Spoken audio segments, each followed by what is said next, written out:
ঘুরছে বাংলাদেশের পোশাক তৈরি শিল্পের চাকা। পুরোদমে ব্যস্ত গার্মেন্টস শ্রমিকরা। দেশের পণ্যে যুক্তরাষ্ট্রের ৩৫% অতিরিক্ত শুল্ক আরোপের ঘোষণায় কারখানার চাকা কতদিন ঘুরবে এমন প্রশ্ন ব্যবসায়ীদের।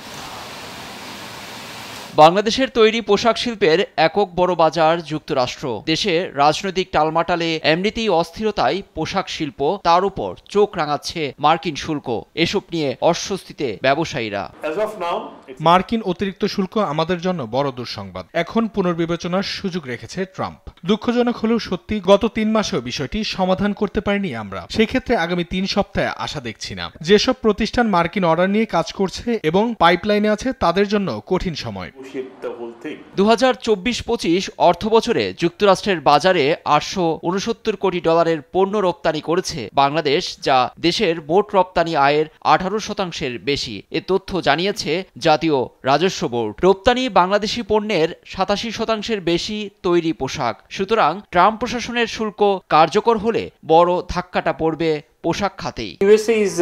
বাংলাদেশের পোশাকের বড় বাজার যুক্তরাষ্ট্র। বাজার ধরে রাখতে সময়, শ্রম, ঘাম, কারখানা উন্নয়ন ও বিনিয়োগ করতে হয়েছে আমাদের। বর্তমান বাস্তবতায় কিছু ব্যবসা হারাবো হয়তো। যেভাবে এগোনো উচিত ছিল তা সম্ভব হবে না।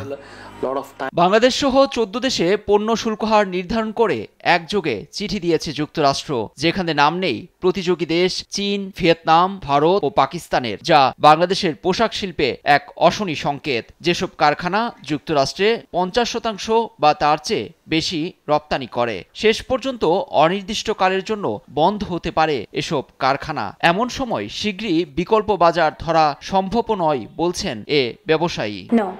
আমরা অনেক পুরনো ব্যবসায়ী। ১৯৭৭ সালে ব্যবসাটা শুরু করেন আমার বাবা। নতুন করে শুল্ক আরোপ হলে আমরা মারা যাব। শেষ পর্যন্ত কফিনে আমাকেই পেরেক ঠুকতে হবে। আসন্ন সংকট উত্তরণে অন্তর্বর্তী সরকারকে গঠনমূলক ব্যবস্থা নেওয়ার আহ্বান জানিয়েছেন ব্যবসায়ী নেতারা। লুৎফর কবির, নিউজ ডেস্ক, দেশ টিভি।